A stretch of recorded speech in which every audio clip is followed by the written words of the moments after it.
PN Singh कल लखनऊ में अखिलेश राहुल का रोड शो, नए नारे की होगी लॉन्चिंग। उत्तराखंड चुनाव के लिए कांग्रेस का घोषणा पत्र जारी, मैनिफेस्टो में वादों की भरमार, 2020 तक हर घर के एक मेंबर को नौकरी। और समाज में नैतिक मूल्यों को गिरने से कैसे रोका जाए, देखिए डॉक्टर सुभाष चंद्रा शो आज शाम 7:30 बजे।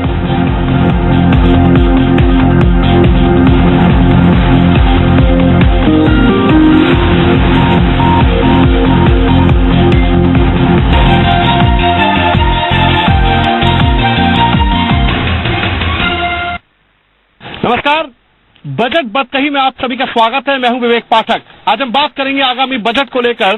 प्रदेश में और देश में जो हालात हैं नोटबंदी के बाद, आज बजट इस देश के लिए बहुत महत्वपूर्ण मुद्दा बनता जा रहा है। फरवरी में आने वाले इस बजट को लेकर देश के अंदर तमाम वो एक्सपेक्टेशंस हैं और खासतौर से ताजनगरी आगरा की बात की जाए तो आज लोग उम्मीद लगाए हुए हैं, क्योंकि अगर पिछले 2 बजट की बात करें तो पहला बजट क्योंकि देश में मोदी सरकार को उतना अधिक समय नहीं हुआ था, लेकिन जो दूसरा बजट आया केंद्र सरकार का, वो किसानों के लिए कहा गया। आखिरकार मध्यम वर्गीय परिवार के क्या हालात हैं। देश के एक पर्यटन नगरी का पर्याय कहा जाने वाला ताजमहल के साथ साथ तमाम ऐसी मुगलिया इमारतों से घिरा हुआ ये शहर आगरा, जहां पर लोग एक तरह से कह सकते हैं कि यहाँ पर क्योंकि या तो पेठा या जूता व्यापार, साथ ही साथ पर्यटन, यही कुछ ऐसे पर्याय है जो आम आदमी के जीवन शैली से जुड़ा हुआ है। साथ ही साथ घर में रहने वाली महिलाएं, साथ ही साथ वो लोग जो आज युवा वर्ग पढ़ लिख के आगे बढ़ चुका है, तमाम वो चीजें एक्सपेक्टेशंस है जो बजट से रखे हुए हैं, उन्हीं पर हम चाय के साथ आज चर्चा कर रहे हैं। आपकी इंडस्ट्रियल लेवल पर क्या एक्सपेक्टेशंस है बजट को लेकर? देखिए, हम लोगों की तो एक्सपेक्टेशन हमेशा से ही रहेगी, लेकिन मोदी जी ने भी 3 दिन पहले आधा बजट तो पेश ही कर दिया। अब आधा बजट आना बाकी रह गया है, क्योंकि आधा बजट तो मोदी जी 3 दिन पहले ही पेश कर चुके हैं। तो इस बार का बजट तो समझ में नहीं आ रहा था क्या आएगा, लेकिन एक्सपेक्टेशन ये है कि व्यापारियों का जो भी बजट है जिसमें व्यापारी अपना आराम से रिलैक्स होकर उसके काम को कर सके, बैंकिंग सिस्टम भी सके और जो व्यापारियों को मैक्सिमम राहत दी जानी चाहिए वो मिले। इसके अंदर हिंदुस्तान का 60 से 70% किसान क्या देहात पूरा जो लोग हैं वो अखबार तक नहीं पढ़ते हैं। तो जिन लोगों तक अखबार भी मुहैया नहीं होता, जो लोग अनपढ़ लोग हैं वो कैशलेस नहीं हो सकते। वो तो सिर्फ 30% लोगों को ही टारगेट किया जा रहा है और 30% लोगों के लिए ही बजट आ रहा है। 30% लोगों के लिए बजट आ रहा है, ऐसा माना जा रहा है। हमारे साथ और भी इंडस्ट्रियलिस्ट मौजूद है, साथ में बात करेंगे। सर, आपसे जानना चाहेंगे क्या उम्मीद है इस बजट से? मैं कोई भी बिल्कुल ही नाउम्मीदी है। आगे के जो हमने 2 बजट देखे हैं, बजट के अंदर देखिए सबसे बहुत बड़ी उम्मीद थी कि मोदी जी आएंगे तो एटलीस्ट कम से कम देश में कुछ सुधार होगा। मोदी जी दावे तो करते रहे। देखिए, इस देश के अंदर बहुत बड़ा एक शिक्षा माफिया और जो एक हमारा मेडिकल है ना, आज जिस तरीके से देश के अंदर बीमारियां हैं, जो कैंसर और जो उनके जो रेट है इलाज, आप ये मानिए कि जो अगर किसी के घर में कैंसर किसी को हो गया, अगर वो middle class lower middle class है, समझिए उसका मरना तय है। कोई मोदी जी को सिर्फ हवाई इनके वायदे, इस देश के अंदर डेवलपमेंट के लिए कुछ नहीं हो रहा। नोटबंदी ने इतना टाइम खराब कर दिया। और रही बात अब आगरा की करते हैं। आगरा के अंदर क्या, हम 60 साल से आगरा वाले यही डिमांड कर रहे हैं कि यहाँ पर टूरिज्म का डेवलपमेंट किया जाए, ताजमहल के पीछे बैराज बनाया जाए, इंटरनेशनल एयरपोर्ट। अगर किसी भी कंट्री में आप देखें, हम विदेश में भी जाते हैं, जरा से डिज्नीलैंड बना दिए उन्होंने और जबरदस्त टूरिस्ट वहां कूद रहा है।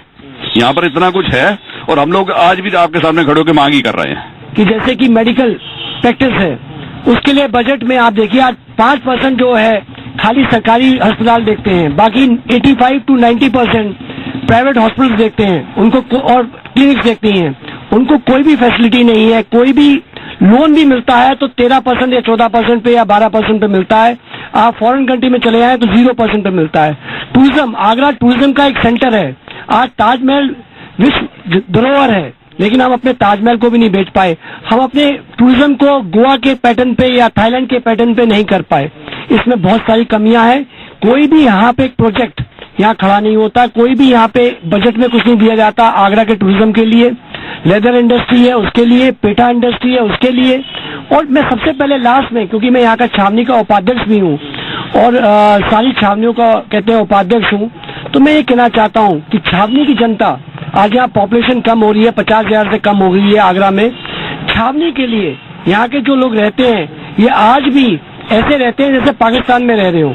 यहाँ हम आम नागरिक की तरह ना रहते हुए आज हम दमन की स्थिति में हैं। आज हम गुलामों की स्थिति में हैं, यहाँ पे हम अपना घर नहीं बना सकते। तो हम चाहते हैं कि मोदी जी इन सब चीजों की तरफ ध्यान दें। और नोटबंदी के बाद तो हमें बहुत सुविधा चाहिए, क्योंकि नोटबंदी से सारा बिजनेस ठप हो गया है। नोटबंदी के बाद बजट की अगर बात करें, उम्मीद क्या की जा रही है?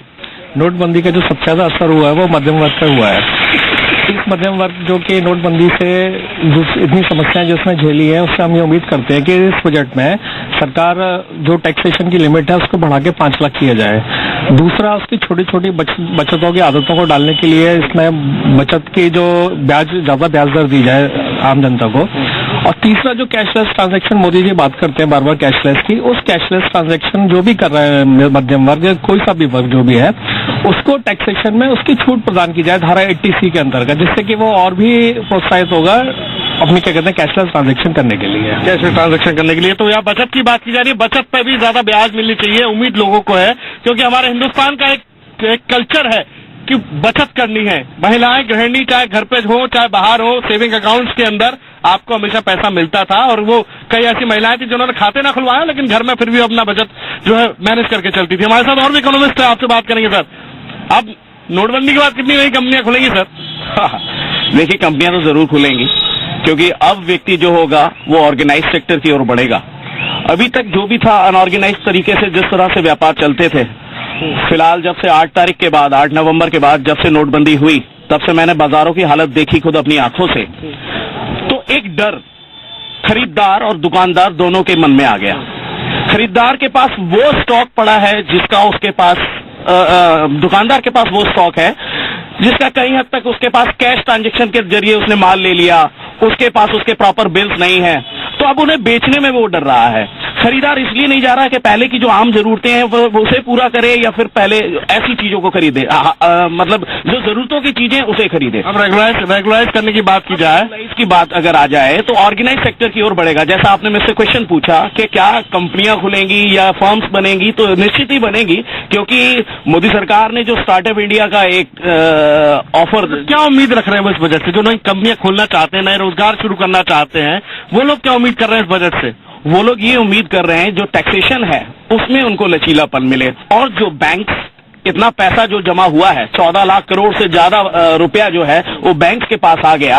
अब बैंक्स को भी ये जिम्मेदारी आ गई है कि वो इसको किस तरह से वर्गीकृत करें। कहीं न कहीं बैंक्स के पास प्रेशर आ गया है कि वो अपनी ब्याज दरों को, जमा पूंजी जो रखते हैं, जमा धन जो रखते हैं बैंक खाते में, उनकी ब्याज दरें कम करें, क्योंकि ये एक तरीके से स्वाभाविक है कि उनको वो परेशानी आ रही है। लेकिन मोदी साहब को ये सोचना चाहिए कि कुछ ऐसी व्यवस्था करनी चाहिए बैंक के साथ भी और लोगों के साथ भी कि वो पैसा कहीं ना कहीं व्यावसायिक लोन्स के जरिए बढ़ जाए। कई सारा ऐसा एंटरटेनमेंट लोगों को मिले, उन लोगों को मिले जो पैसा जमा पूंजियां लगाते हैं, अपने पोर्टफोलियो तैयार करें, लोग सेविंग्स करें तो अच्छा ब्याज उन्हें मिले।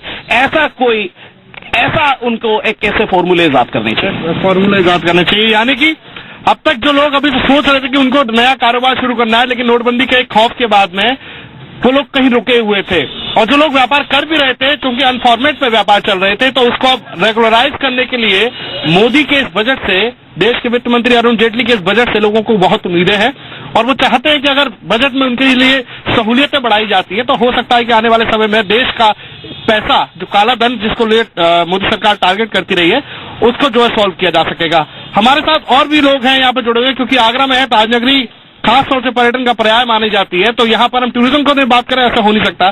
टूरिज्म से जुड़े हुए हमारे साथ लोग यहाँ पे मौजूद है। विकास कश्यप जी हमारे साथ हैं। विकास जी, भैया आगरा में तो लोग कहते हैं कि दूर दूर से आते हैं ताजमहल देखने के लिए। आपका बजट, हमारा रोजगार, सब कुछ उसी पर डिपेंड करता है। आपसे जानना चाहेंगे कि आखिरकार आप किस तरह के बजट की उम्मीद कर रहे हैं?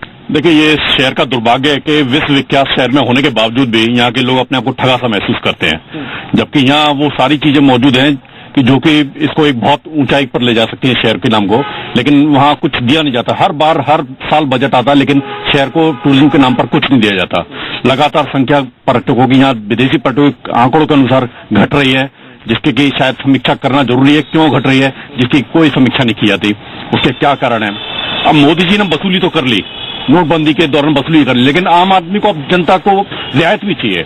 उसके लिए रियायत चाहिए, उसको कुछ नहीं मिलता। उसके रियायत के नाम पर सिर्फ उसको एक अंगूठा दिखा दिया जाता है कि, जबकि यहाँ लग्जरी टैक्स, पड़ोसी राज्यों में देखिए लग्जरी टैक्स की सीमा हमसे बहुत बेहतर है। हमारे यहाँ लग्जरी टैक्स के नाम पर कुछ नहीं है, सर्विस टैक्स के नाम पर कुछ नहीं है। एक आम आदमी एक अपने बच्चों को लेकर के रेस्टोरेंट में खाना खाने भी जाता है तो उसको टैक्स की मार इतनी झेलनी पड़ती है कि वो बड़ा ठगा सा महसूस करता है, जबकि उसको सुविधा कुछ भी नहीं मिलती। तो आप चाहते हैं मतलब ये कि जो टैक्सेशन की जो लिमिट है उसको अब बढ़ाई जाए और साथ ही साथ जो टैक्स आप पे लगाया जाता है वो उस पर रियायत दिए जाए। हर आदमी चाहता है इसको कैशलेस को बढ़ावा दिया जाए, हर आदमी ये सहूलियत के अनुसार उसको इसमें रियायत भी मिलनी चाहिए। अब ये छोटे छोटे जो ट्रांजेक्शन लगते हैं उसको मेरे ख्याल से उसको शायद जीरो करना चाहिए सरकार को, जिससे कि लोगों को बढ़ावा मिले, लोग जागरूक हों उसके लेके।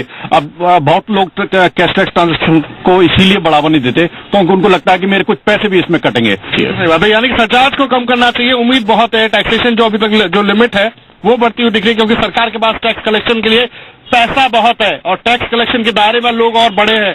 तो ऐसी स्थिति में वो लोग जो पर्यटन से जुड़े हुए हैं वो लोग उम्मीद कर रहे हैं कि अब इस बार टैक्सेशन में जो है लिमिट जो बढ़ाई जा सकती है। हमारे साथ एक और सज्जन है यहाँ पर, ये रेस्टोरेंट चलाते हैं छोटा, उनसे बात करेंगे।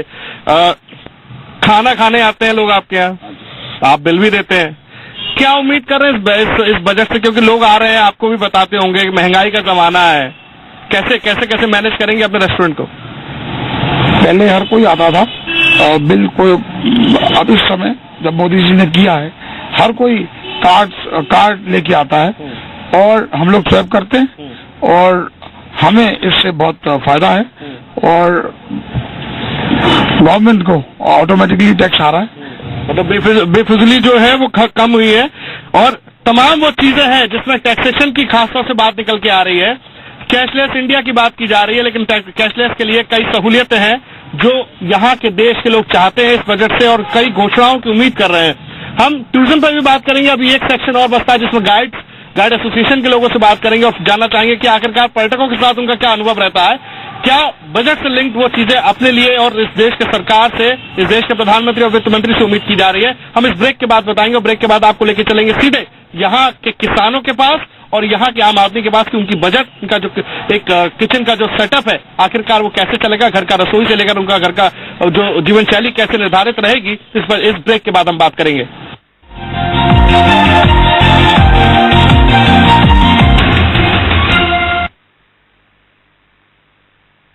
छुट्टी नहीं है, टॉफी देता हूँ। ये ले बेटा। बच्चा, ये टॉफी इसको वापस दे दे, 1 रुपया छुट्टा दीजिए।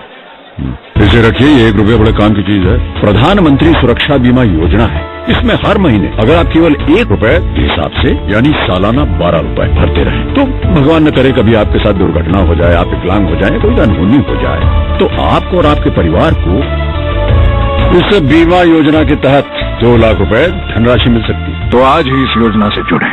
बाल फिर से उगाना, डेंसिटी बढ़ाना आसान नहीं, इसीलिए I recommend hair for sure. इसमें है रोटेक्सल, एक break through comprehensive hair regrowth complex जिसका हाई परफॉर्मेंस 4 स्टेप फॉर्मूला बालों को जड़ से इफेक्टिवली उगाता है। New hair for sure hair growth अब क्लिनिकली प्रूवन है। अब उपलब्ध है hair for sure shampoo supercharged with Rotexal and caffeine. Sorry Renu, खरीदना भूल गया। हमारी एनिवर्सरी जो तुम भूल गए, हमने पॉलिसी बाजार पे सब कंपनीज के टर्म इंश्योरेंस कंपेयर किए थे। अब घर की EMI दिया कि स्कूल फीस, घर का खर्चा कैसे चलेगा? PolicyBazaar.com पर पाओ 1 करोड़ का टर्म इंश्योरेंस सिर्फ 490 रुपए पर मंथ में। इस अपनेपन के रिश्ते को शुद्धता के साथ निभा रहा है ब्राह्मी, आंवला, भृंगराज, घृत कुमारी, जटामासी, मेहंदी व नाग केशर आदि बेशकीमती 21 जड़ी बूटियों से निर्मित पतंजलि केश कांति तेल with natural shampoo, aloe vera shampoo, anti dandruff shampoo और मिल्क प्रोटीन शैम्पू जो बनाए आपके बालों को जड़ों से मजबूत, हेयर फॉल और डैंड्रफ आदि प्रॉब्लम से रखे दूर।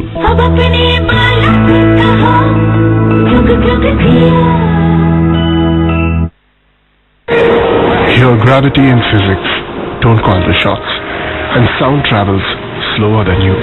This is a different kind of place. That's why we're looking for different kind of people for whom excellence is not a job but a way of being, be it in the sky or on the ground. We are looking for an invincible team of invincible people. People who are a cut above. Join the Indian Air Force to be a cut above. मेरी तबीयत जैसी भी हो, इन्हें hospital पहुंचाना ही होगा। तबीयत खराब होने पर भरोसा क्रूसन एडवांस पर। इसका ऑप्टिसॉफ फॉर्मूला दवा घोलना शुरू करे सिर्फ 5 मिनट में। मेरा भरोसा क्रूसन एडवांस पर। जब तक घर में सब लौट नहीं आते दिल को चैन नहीं पड़ता।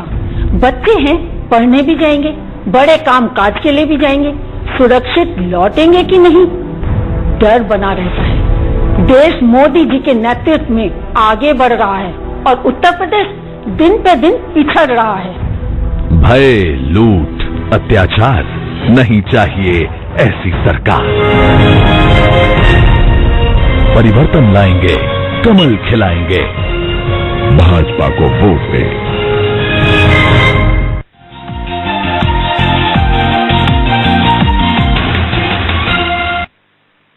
ब्रेक के बाद एक बार आपका फिर से स्वागत है। हम बात कर रहे हैं आज बजट बदकही की और इस वक्त हम चाय की चुस्कियों के साथ चर्चा करें आगामी बजट को लेकर। आगरा में है ताजनगरी आगरा में, जो कि पर्यटन का एकमात्र पर्याय इस देश के लिए माना जाता है। हम बात करेंगे पर्यटन के एक और सेगमेंट से। हमारे साथ यहाँ गाइड मौजूद है। सर, आप ये बताइए, आप पूरे पर्यटकों को घुमाते हैं और उनके साथ साथ आज जो स्थितियां हैं, क्या लगता है कि बजट में क्या ऐसे चेंजेस होने चाहिए जो पर्यटकों को भी यहाँ पे लुभावने, जो है आकर्षण पैदा कर सके और यहाँ पर और पर्यटन बढ़े? देखिए, अगर हम पिछले साल की बात करें तो पिछले साल 900 करोड़ का बजट था टूरिज्म का 2015 में, जो कि 70% बढ़ाया गया 2016 में।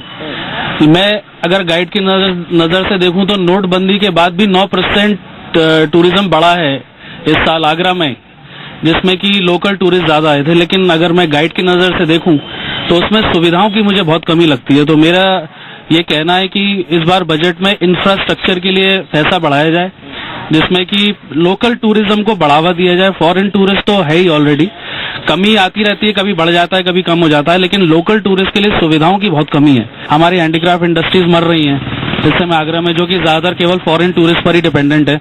तो नेचुरली अगर हम टैक्सेशन के ऊपर ध्यान दें तो लोकल टूरिज्म ज्यादा शॉपिंग करेगा यहाँ पे, आगरा की दुकानों में बाहर आएगी, जो कि अभी नहीं है। ये बताइए, 2.5 साल हो गए मोदी सरकार को, अब पिछला बजट तो आप ही के लिए कहा गया था, किसानों के लिए। क्या उम्मीद है इस बार बजट से? बजट से ये उम्मीद कर रहे हैं, मोदी जी के साथियों ने ये घोषणा की थी कि किसानों के बिजली के बिल माफ करेंगे, और जो किसानों के जो पानी है उसे माफ करेंगे, किसानों को पानी देंगे हम, जो सब्सिडी खाद पर है उसे हम माफ करेंगे। तो एक ने आज तक इन्होंने कोई भी काम नहीं किया। हमें उम्मीद नहीं है केंद्र सरकार से तो वो किसानों के पक्ष में जाए। उन्होंने 9,500 करोड़ रुपए पूंजीपतियों को माफ किया, जो कि इन्होंने घोषणा की थी। मोहन भागवत जी ने घोषणा की, संजीव बालियान ने घोषणा की कि किसानों के 1 लाख तक के कर्जे माफ किए जाएंगे। साहब, उन्होंने 31 तारीख का टाइम दिया था, 31 की जगह पर साहब 31 जाने कब आएगी? बजट में अगर ये किसानों के पक्ष में जाना चाहते हैं तो किसानों के लिए कोई अच्छी तरीके से ये जमीनी स्तर पे काम करें, कागज कार्रवाई तो न करें। साहब, कागज में इन्होंने बजट पास कर दिया और किसानों के पक्ष में ऊपर से 1 रुपया आता है, नीचे तक 1 पैसा भी नहीं आ पाता है। ये बताइए, आप खाद पर सब्सिडी की बात की जा रही है, और क्या क्या चीजें चाहते हैं जिससे कि मोदी सरकार आपकी बात सुने और आपको इस बजट में वो इतनी रियायतें दे सकती है? देखिए सर, मोदी जी ने पिछला भी बजट किया, वो किसानों को कुछ पक्ष में नहीं हुआ। इस साल उन्होंने घोषणा की कि 0% में जनधन योजना का खाता खोलेंगे, पैसा दिलाएंगे, उसमें भी कुछ नहीं हुआ। किसानों के जो खाद बीज की समस्या थी वो नोटबंदी के आधार पर सारी खराब हो गई साहब। किसानों को दे रियायत की बीमा, किसान बीमा योजना कहते हैं ये लोग, और तमाम किसानों ने बीमा खोल लिया है, लेकिन किसी को भी बीमा में उनको लाभान्वित नहीं हो सके, लाभ नहीं मिल पाया। चक्कर काट काट के रह जाते हैं हर किसान, पूरे कम से कम 15-20 दिन चक्कर काटते हैं, उसके बाद में किसान थक जाते हैं, अपने आप बैठ जाते हैं। ये कर्मचारी जो है बीमा के, ये इतने पैसे लगेंगे, उतने पैसे लगेंगे, रिश्वत इतने लेते रहते हैं। किसान के पास इतना रिश्वत ले कोई पैसा नहीं है। बात आती है खाते की या बीमा की, बीमा में नीचे से ऊपर तक लेखपाल जी लिख के देते हैं, आज तक किसी का नहीं आया, न किसी का मुआवजा आया, फसल का भी नहीं आया। हम तो ये आशा करते थे कि यानी जो बजट पास हुआ है हर किसान को मिलना चाहिए। दूसरी आशा करते हैं हम मोदी जी से, क्या हमारा क्षेत्र जब आलू का है तो हमें आलू का कोई यहाँ फैक्ट्री जैसे चिप्स की या कोई, तो हम 1,500 हमारे लड़के भी किसान के कार्य कर सकते हैं। अब हम बात करेंगे यहाँ पर स्टूडेंट से, नई जिंदगी शुरू हो जाएगी, नौकरी भी लगेगी, किस तरह की बजट की उम्मीद करते हैं आप? यही उम्मीद करी जाती है कि जो लोग नहीं पढ़, जिनके पास इतना पैसा नहीं है कि वो पढ़ा सकें, तो उन्हें जो लोन चाहिए आगे उन्हें पढ़ाई करनी है उनकी पूरी, उसके लोन पे इंटरेस्ट एक तो कम हो, और वो लोन पूरा करने के लिए उन्हें इतना टाइम दिया जाए कि वो पूरा कर पाए। आप बताइए, क्या चाहते हैं देश का जो छात्र है, वो क्या चाहता है देश की सरकार से बजट में? ये चाहता है कि जैसे डिजिटल इंडिया की बात हो रही है, मेकिंग इंडिया की बात हो रही है, सारा सिस्टम जो फॉरनर तरीके से किया जा रहा है, तो स्टूडेंट के लिए फॉरनर जो इंडस्ट्रीज हैं जिसमें जो यूनिवर्सिटी होती हैं उनमें उनके लिए लैब की अच्छी सुविधाएं होती हैं। बच्चों के लिए लॉकर एजुकेशन के लिए बढ़ावा दिया जाना चाहिए। जो एजुकेशन लोन मिलता है बच्चों को उसमें जो 6 महीने का रिफंडेबल के लिए जो टाइम होता है उस टाइम को बढ़ाया जाए। जो सरकारी स्कूल हैं मुझे लगता है वहाँ पे कभी 100 to 99% मुझे लगता है कि वहाँ पे कैसे नेट की अभी कोई सुविधा नहीं है, उनको कंप्यूटराइज के लिए कोई ऐसा सिस्टम नहीं है जो बच्चों को पढ़ाया जा सके, जिससे वो आगे बढ़ सके, डिजिटलाइजेशन का कंधे से कंधा लगा के आगे बढ़ सके। जैसे देश आगे बढ़ने वाली बात करते हैं तो ऐसा कुछ भी नहीं है, उसके लिए बढ़ावा देना चाहिए। मतलब चाहते हैं कि देश का वो ग्रामीण परिवेश भी देश के उस हिस्से के साथ कंधे से कंधा मिला के चले। क्या उम्मीद कर रहे हो बजट से? As we are in the 21st century, we think that we should also get some preference in the budget system. The e-education is also coming in, but the Wi-Fi is not available. We also want to interact with people. जैसे अगर हम अपनी planning करते हैं, लेकिन अगर हम schools में दिए जाए तो हर एक इंसान वो अफोर्ड नहीं कर पाता। तो हम चाहते हैं कि स्कूल की तरफ से लैपटॉप नहीं तो स्मार्टफोन सबको मिले और उसकी सिक्योरिटी पे भी बच्चे के लिए ध्यान दिया जाए। अब चलिए बजट के इस बदकही मौके पर हम यहाँ पर आम लोग हैं हमारे साथ, उनसे बात करेंगे। चाय का एक खास नाता है, आपके बजट के लिए क्या उम्मीद कर रहे हैं अपने खास प्रधानमंत्री से? सर, जो प्रधानमंत्री जी ने कहा है कि देखिए छोटे वर्ग के जो लोग हैं, छोटे ठेल वाले, रेली वाले, जो उनके लिए लोन है, सुविधा है, जैसे अभी जो नोटबंदी से लोगों को परेशानी हुई है, अब हमारा ही बजट बिगड़ा हुआ है सब, ठीक है। तो हम ये चाहते हैं कुछ वो ऐसा वो करे बैंक में जो ज्यादा फॉर्मेलिटी ना हो, उनको लोन पास करा जाए, ज्यादा लोगों को दिक्कत ना हो, लोन दी जाए, जिससे वो अपना काम जो ठप पड़ गया है जो दोबारा रोजगार शुरू की जाए। मतलब सही बात है, जो कि रेहड़ी पे है, जो छोटे मोटे काम चला के अपना काम जो है रोजगार की उम्मीद करते हैं, आखिरकार उनका कैसे बजट चलेगा, ये तमाम ऐसी चीजें हैं जो कहीं ना कहीं आज आदमी को कहीं ना कहीं जो घेर के रखी हुई है।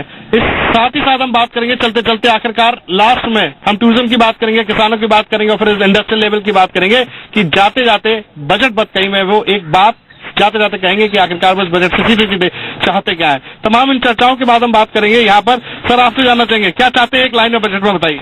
सर, हम तो बजट में ये चाहते हैं कि आम जनता को राहत मिले, मिडिल क्लास को राहत मिले, क्योंकि इसमें आम जनता और मिडिल क्लास पिछी है। तो हम ये चाहते हैं कि जो भी कदम आए, जो भी बजट के अंदर आए, वो व्यापारियों के हित के लिए आए, क्योंकि ऑलरेडी व्यापारियों का बहुत नुकसान हो चुका है। तो अब जो आए तो उसमें व्यापारियों को ऐसी राहत मिलनी चाहिए कि उनका जो नुकसान हुआ वो भी कवर हो जाए और सुचारू रूप से व्यापार कर सके। चलिए और बात करें, आपसे भी सर जानना चाहेंगे क्या चाहते हैं बजट से? देखिए सर, सिंपल सी बात है कि मेडिकल फ्री, एजुकेशन फ्री, और ये जो हर एक चीज पॉल्यूटेड मिल रही है, हर एक चीज इंजेक्टेड मिल रही है, इनको एजेंसियां जो रोकने वाली हैं उनके जरा शिकंजा कसा जाए कि कम से कम प्योर चीजें मिलना शुरू हो देश के अंदर। बहुत कुछ सब कुछ नकली हो रहा है, राजनीति भी नकली हो रही है। मेरी उम्मीद यह है कि बजट इतने बढ़िया तरह से आना चाहिए। इस देश के अंदर अहम भूमिका निभाता है वो व्यापारी निभाता है, व्यापारी के हित में होना चाहिए। व्यापारी जब संपन्न होगा इस देश के अंदर, जब देश का विकास होगा। तो लास्ट में चलते चलते बताइए कि क्या चाहते हैं आप एक लाइन में? मेरी केवल 2 मांगे हैं, एक तो टैक्स स्लैब बढ़ाया जाए, दूसरा कैशलेस ट्रांजैक्शन को 80C में लाया जाए। 80C में लाया जाए। आप सर बताइए, नए एंटरप्रेन्योर की बात करेंगे। नए एंटरप्रेन्योर्स के लिए मैं इतना कहना चाहूंगा कि कॉर्पोरेट सेक्टर और कामकाजी लोगों के बीच में एक बैलेंस बना रहे, कुछ ऐसी योजनाएं वो जरूर लिखें। सर पर्यटन की बात करते हैं, एक लाइन में बोल दीजिए, वित्त मंत्री जी क्या कर दीजिए? पर्यटकों को जो लगने वाले टैक्स उन पर रियायत दी जाए और ट्रांजेक्शन को बढ़ावा देने के लिए ट्रांजेक्शन चार्जेस को जीरो किया जाए। एजुकेशन का जिनको लोन मिला हुआ है ना, उसका टाइम पीरियड बढ़ाया जाए, जो विदिन 6 मंथ। किसानों बताइए सर, चलते चलते इस बजट से क्या चाहिए, किसी से नहीं, इस बजट से क्या चाहिए?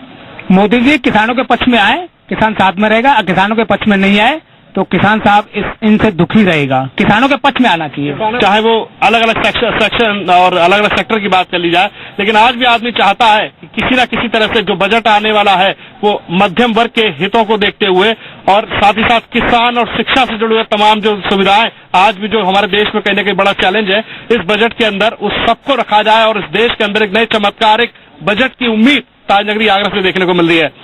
इस खास कार्यक्रम में मुझे दीजिए इजाजत, नमस्कार।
इराया नील भृंगादी तेल इज कम्प्लीटली डिफरेंट। कैसे? अच्छा बताइए, हम बालों में तेल क्यों लगाते हैं? तेल में कई सारे गुण होते हैं, इसीलिए ना। पर आजकल के केमिकल और हीट प्रोसेस से बने हुए तेल में कुछ बचता ही नहीं। पर इराया कोल्ड प्रेस्ड है, यानी प्योरेस्ट इंग्रेडिएंट्स को चक्की में पीस के बनाया गया है, जो तेल और हर्ब्स के सभी गुणों को बरकरार रखता है। प्रूफ? बाल गिरना मानो बंद। And now I love my hair. Iraya Neel Bhringadi Ayurvedic तेल controls hair fall, promotes hair growth. ईमानदारों को दबोच करके रखा है। मैं ईमानदारों की ताकत बढ़ाने के लिए लड़ रहा हूँ, ईमानदारों को शक्तिशाली बनाने की लड़ाई लड़ रहा हूँ। और इसके लिए मुझे उत्तराखंड की देवभूमि से, उत्तराखंड की वीर भूमि से, उत्तराखंड की वीर माताओं से मुझे आशीर्वाद चाहिए भाइयों बहनों, जिन आशीर्वाद को लेकर के हम ये लंबी लड़ाई को जीतेंगे। भाजपा के संग आओ बदले उत्तराखंड।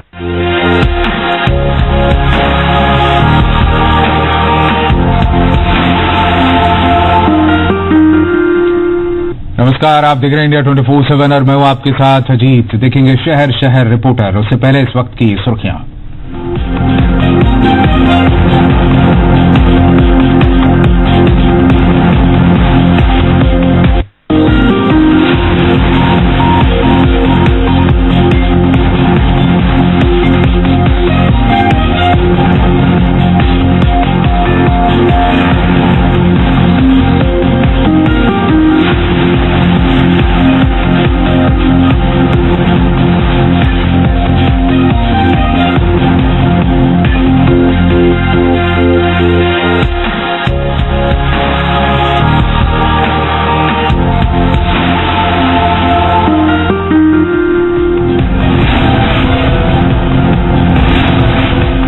गोवा में पीएम मोदी ने कांग्रेस पर साधा निशाना। कहा, सरकारों को अस्थिर करती है कांग्रेस। लोगों से की बीजेपी को पूर्ण बहुमत देने की अपील।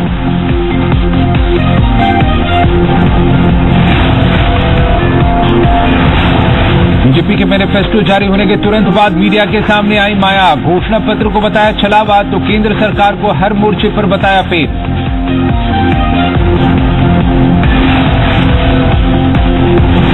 यूपी के लिए बीजेपी का मैनिफेस्टो जारी। शाह बोले, न गुंडा राज न भ्रष्टाचार, हर युवा को रोजगार, संवैधानिक तरीके से बनाएंगे राम मंदिर।